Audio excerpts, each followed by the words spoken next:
Quand j'étais encore dans les moments de jeunesse, un de mes moments préférés, c'était les soirs de veillée. C'était le moment où tout le monde était réuni autour d'un feu, en train de chanter des chansons. Mais ce feu, il ne se faisait pas tout seul. On a besoin de quelqu'un qui passe sa soirée à couper du bois et à le faire brûler. Eh bien, cette personne, c'était moi. 10 ans plus tard, les choses n'ont pas changé. Je passe encore mes journées à couper du bois et à le faire brûler. Et vous êtes sûrement en train de vous dire, mais quel genre de test barbare ce gars est en train de faire? Ça tombe bien, je suis ici pour vous l'expliquer en 180 secondes. Parmi vous, je pense que vous êtes plusieurs à posséder un poêle à bois. Et avec l'augmentation des prix du gaz, vous êtes même plusieurs à penser investir dans un poêle à bois. Mais saviez-vous qu'un poêle à bois pollue aussi? Je vous rassure, ici quand on parle de pollution, on ne parle pas d'une émission supplémentaire de CO2, mais bien de l'émission de polluants tels que les particules fines. Mais c'est quoi des particules fines? Ce sont des tout petits solides qui, grâce à leur taille, peuvent rentrer dans vos poumons et, tel un petit camion de marchandises, peuvent relarguer des composés.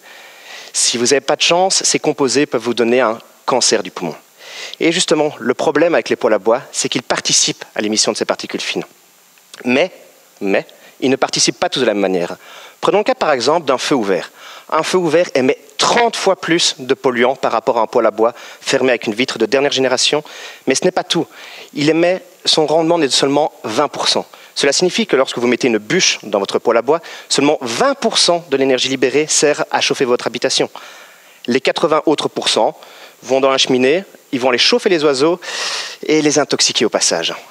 Donc vous pouvez voir, entre un feu ouvert et un poêle à bois, on a déjà fait une amélioration. Mais on a un peu du mal à améliorer davantage, à diminuer les émissions de polluants, et c'est donc là que mon travail commence. Dans mon laboratoire à l'université et en collaboration avec l'entreprise TUV, nous avons mis au point des catalyseurs capables de dégrader les polluants. Et ma thèse va être tout simplement l'évaluation de la performance de ces catalyseurs. On aurait pu s'arrêter là, mais il nous restait une question. Est-ce que les fumées qui passent au travers de ce filtre catalytique sont bien moins toxiques?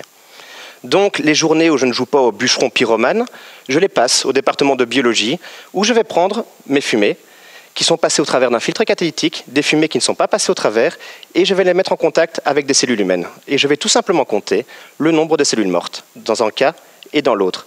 Ainsi, on va pouvoir évaluer la toxicité qui reste dans les fumées, en même temps d'évaluer la performance de nos catalyseurs.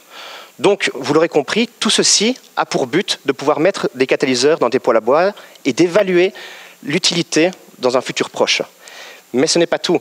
Grâce à ça, peut-être un jour, nous arriverons à réduire davantage la pollution et permettre à chacun de pouvoir utiliser un poêle à bois. Mais je n'ai pas fini. Je vais peut-être finir sur des paroles endiablées, mais tout ceci nous a permis de prouver que la catalyse, au fond, c'est le feu.